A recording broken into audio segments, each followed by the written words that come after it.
Race car driver, icon, NASCAR champion, thank you for doing this, man. Thank you for having us. It's an honor to be involved in these types of projects, and today was no different. You're here presiding over an incredible field. You've done this before with the Ripken Senior Foundation, Group 1001.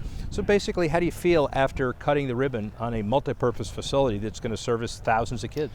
Well, still my favorite part is walking around the back of the building or seeing the field for the first time and being able to, that smile comes on your face every time that you see the outcome of the project. And to me, that's probably the best part of a field opening. And I think for us and with our foundation, for us it's really about using our platform of exposure and the people that we're around and putting people together as, Group 1001, and you come together with the Cal Ripken Senior Foundation, and you get to see the outcome of the projects because they have the manpower to go in and do projects like this. And obviously we can come up with the funding to help be a part of the project. But in the end, it's about the kids and being able to expose these kids to a safe place to play, whether it's here at the Salvation Army Boys and Girls Club, or if it's at a high school or a baseball game or whatever it may be. The power of getting these kids together, putting them around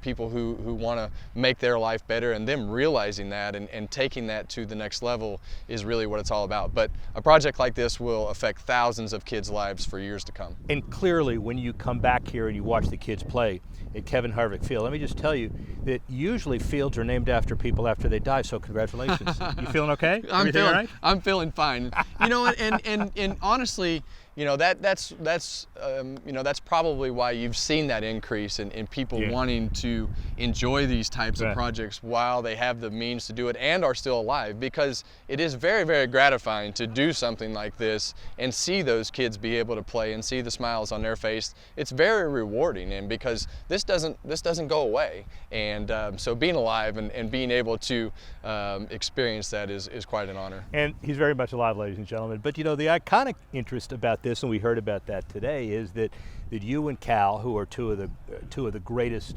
iconic role models in sport, had a chance to come together, you being on his board as well, and they doing 91 fields, they'll do 100 by next year. Right. This is a classroom. This is an educational place too. That's right. Your name and Cal on the same building, really. Well, and it's educational because we're using sport in order to introduce people to life. A lot of people ask me, they say, well, why don't you invest in something different? Why do you use sport? Well, sport, and especially when you start talking about places like a high school or somewhere that you do different projects like this that we've done in the past, you have to have good grades, you have to participate with the team, and you put these kids around coaches who have been through this same type of situation or want to give back. So you put them around quality people in a quality facility, and you really start bringing to light the things that you want them to realize, and hopefully you change the way that they think about it because you're giving them a chance in order to expose them to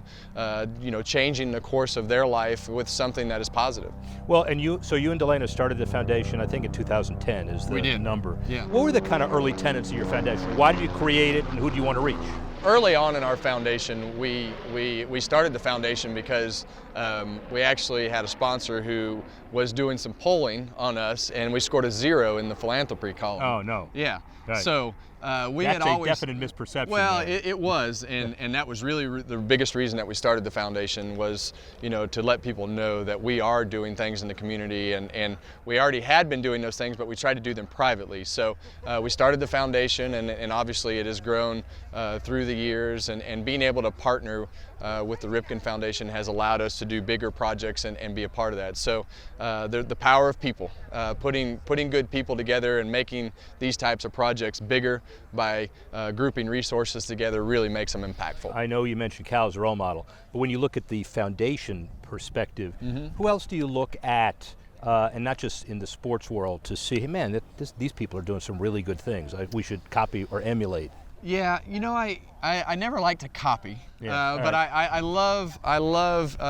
live here in Charlotte. Cam Newton does a tremendous job of Can his you throw the ball? events. Can you throw the ball? I cannot throw the ball very far, and I can't run very fast. But he does a great job in our community. The sports teams in general do a great job here in Charlotte. So being here in Charlotte, we knew that we needed to make a little bit bigger impact, and it just took some time, and here we are. So it's fun to see other athletes giving back. Finally, the business of NASCAR and the philanthropic stance and the France family and Lisa and everybody else that does it made giant strides as well. I assume you're proud of how the organization helps give back also. Well, our sport is a sport that gives a lot, and when you look at the foundations of a lot of the drivers, the NASCAR Foundation, and a lot of the people involved in our sport, everybody gives something to someone when it comes to giving back. So our sport, there's not a sport that does it any better than NASCAR. Ladies and gentlemen, he is very much alive. Thank you very much. Appreciate it, Kevin. Thanks a lot, man.